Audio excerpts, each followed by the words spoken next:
41 minutos han pasado de la hora 16 en Bolivia y traigo a colación este país hermano porque Franz Chávez es periodista de La Paz, Bolivia, y en estos momentos está en contacto telefónico con nosotros. ¿Cómo te va, Franz? Silvio Sacomani, te saludo, un enorme placer.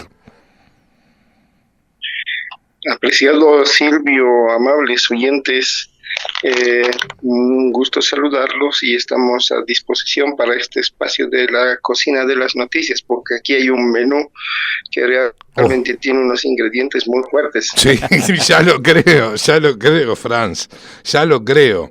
Y esto tiene que ver, obviamente, estos ingredientes tienen que ver con este intento de golpe de Estado que se gestó en Bolivia el miércoles pasado. Estábamos aquí con Javier estudiando un poquito de la historia de los golpes de Estado, intentos de derrocamiento y conspiraciones frustradas en Bolivia desde el año 1946. Fueron 39 golpes de Estado, intentos de derrocamiento, conspiraciones frustradas desde 1946. ¿Vos nos podrías hacer una cronología de este aparente intento de golpe de Estado en Bolivia? Es muy interesante el tema y muy coincidente que ustedes se tomen esta molestia de llamar hasta La Paz, donde a diferencia del ambiente cálido que vive la política, tenemos en este momento unos 5 grados de temperatura en la ciudad y tenemos una polémica entre Palacio Quemado de la Plaza Murillo en La Paz, Bolivia, con la Casa Rosada en Buenos Aires, porque ayer el presidente Milei emitió un comunicado. Exacto. Y en ese comunicado pone en duda la versión gubernamental sobre un presunto o un fallido golpe de Estado. Nótese las palabras que emplea el gobierno en este momento. Sí, habló de falsedad, digamos, de un autogolpe generado por el presidente Arce. Alineado increíblemente con lo que destacó también Evo Morales.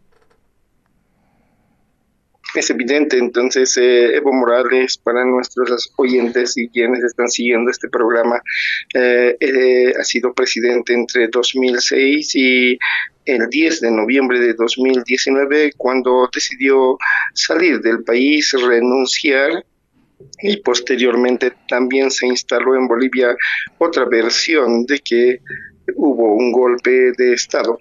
Entonces, como verán, los escenarios, el juego de palabras, las definiciones, las denominaciones de estas circunstancias de cambios políticos son muy interesantes, sobre todo para los oyentes que siguen con mucha atención la política. Uh-huh. Uh-huh. Ahora, no se puede hacer un paralelo bajo ningún punto de vista, me parece. Sí, en que no fue un golpe de Estado, por lo menos lo de Evo Morales, como bien decís. Él renunció y le dio asilo político en la Argentina a Alberto Fernández, ¿no es cierto? Pero lo que aconteció en Bolivia, ¿fue un intento de golpe de Estado real o fue de repente un autogolpe? ¿Con qué objetivo? No sé, desconozco. ¿Cuál es tu visión y, bueno, a ver, en torno a los estudios que estás llevando adelante, las investigaciones que estás llevando adelante, qué se dice en Bolivia, qué resuena en Bolivia?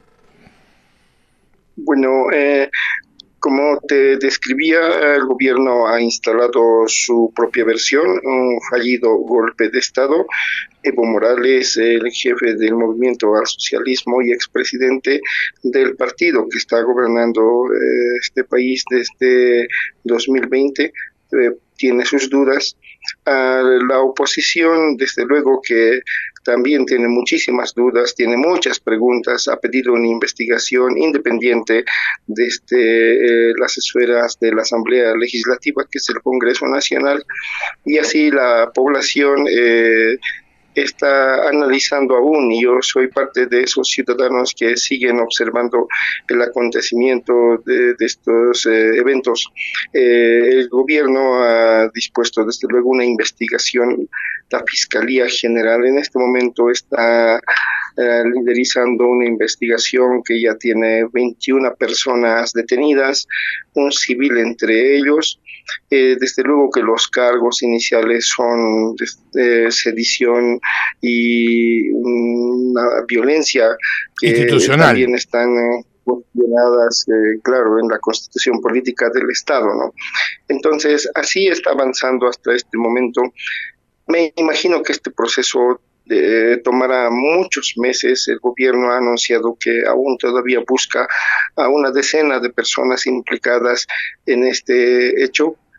Como les reitero, desde el punto de vista del gobierno es un fallido intento de golpe de Estado. Entonces, en medio de ello, todavía seguiremos contando historias de nuevas detenciones probablemente, y seguiremos escuchando las versiones de quienes han sido protagonistas de esta toma militar de la Plaza Murillo, porque hasta ahí llegó la tarde del día miércoles pasado, cuando un grupo de militares usando carros de asalto, que desde luego no son vistos habitualmente en esta ciudad, tomaron la Plaza Murillo, mientras militantes del partido gobernante, muchos de ellos empleados públicos, salieron a las calles de inmediato para expresar su rechazo y molestia.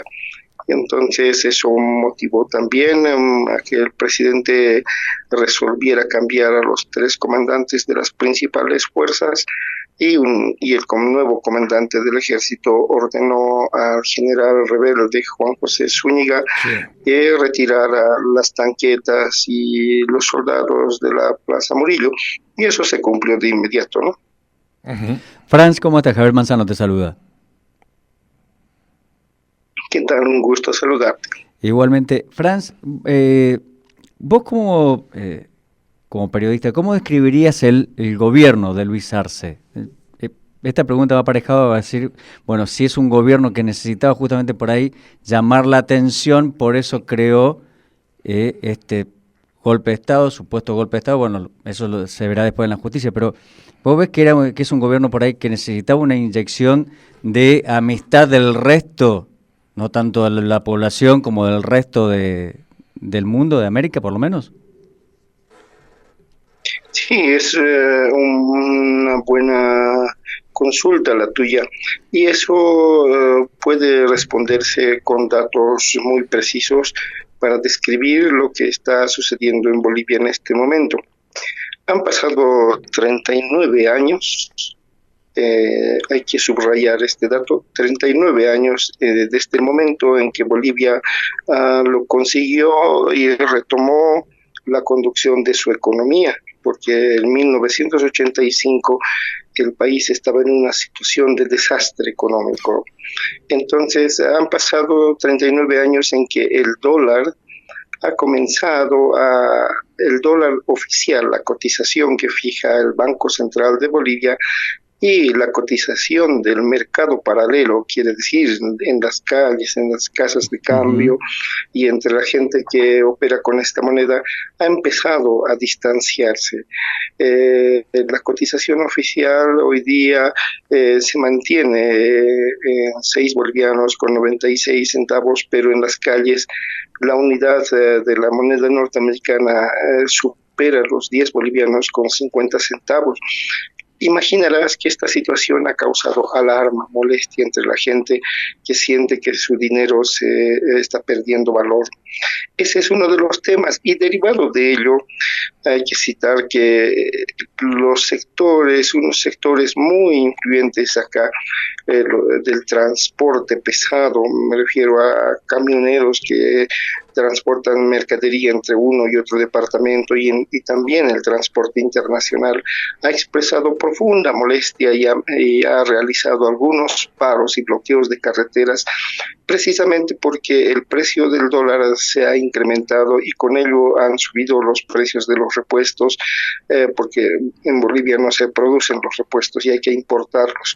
De la misma manera, existe dificultades en el abastecimiento de diésel que emplean los camioneros y gasolina que se usan en las ciudades habitualmente. Es irregular la distribución precisamente porque el gobierno no dispone de estos dólares. Y a ellos se han sumado los comerciantes de las calles, la gente que vende pequeñas baratijas, desde pequeños productos hasta quienes venden televisores, teléfonos móviles y otros artefactos eléctricos, que han empezado a sentir que su economía se va estancando debido a que no hay dólares para importar nueva mercadería. Entonces, como observarás, dos sectores numerosos, si sumamos son millones de personas que están vinculadas a estos dos sectores, los que han expresado su malestar, han protagonizado marchas en este momento, y desde luego la ciudadanía está observando con preocupación toda esta situación, que son unos rasgos muy preocupantes, desde luego, para una economía que, como ya lo decía, estaban cerca de cumplir los 40 años de una estabilidad envidiable en la región. Sí, totalmente. El porcentaje de inflación anual que tiene Bolivia, ¿no es del 5% aproximadamente? ¿3-5%? Sí, bueno, la inflación también calculada por una institución gubernamental siempre se ha mantenido baja. Entonces, muchas veces este es un signo que el gobierno, un dato que el gobierno lo expone a nivel internacional, ¿no?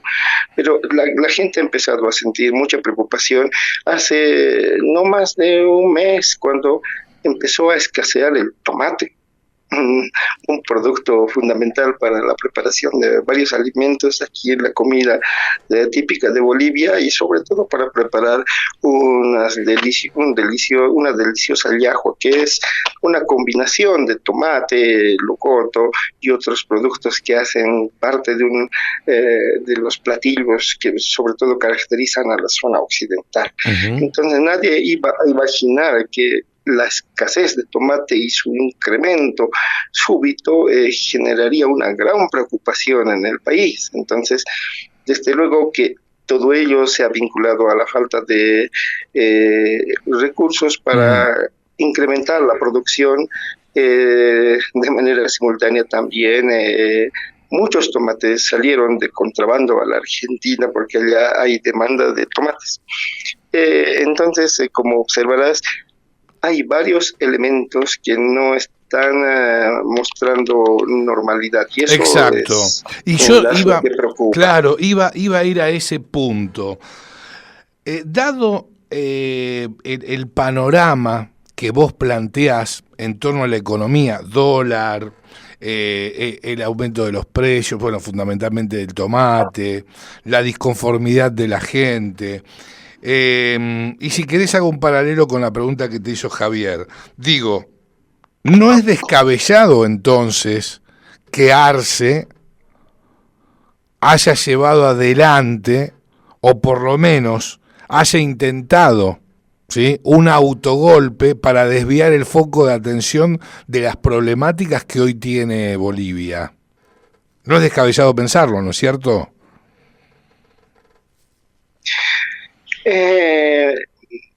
Estos temas relacionados con el juego de la política bajo la mesa pueden tomarnos semanas, meses y años. Algo parecido ha sucedido en el año 1984, cuando un presidente, Hernán Siles Suazo, tenía una dificultad enorme porque la crisis simplemente estaba amenazando a su gobierno, y de pronto una madrugada fue secuestrado. Y entonces han pasado muchísimos años hasta que se reveló que varios de los responsables tenían vínculos con su propio partido y con su propia coalición. Entonces, en este momento, arriesgar y hacer algunas afirmaciones o conclusiones todavía es muy temprano. Es muy prematuro. Hay que ver cómo evoluciona la política desde ya, como habrás observado y ustedes han podido leer a través de las noticias internacionales. En la misma tarde de este miércoles 26 de junio surgieron versiones que pusieron en duda la versión del gobierno. Entonces, por el momento Para mí particularmente es un poco apresurado sacar una conclusión. Está perfecto, excelente. Te agradecemos infinitamente tu paso por la cocina de las noticias. Fue muy interesante escucharte y fundamentalmente que nos hayas acompañado. Franz, muchísimas gracias. Te agradecemos mucho. Les envío un cordial abrazo y gracias por seguir la actualidad informativa, sobre todo para los compatriotas bolivianos que siguen su programación. Seguramente. Muchas gracias, Franz. Muy amable, Franz. Hasta siempre. Adiós.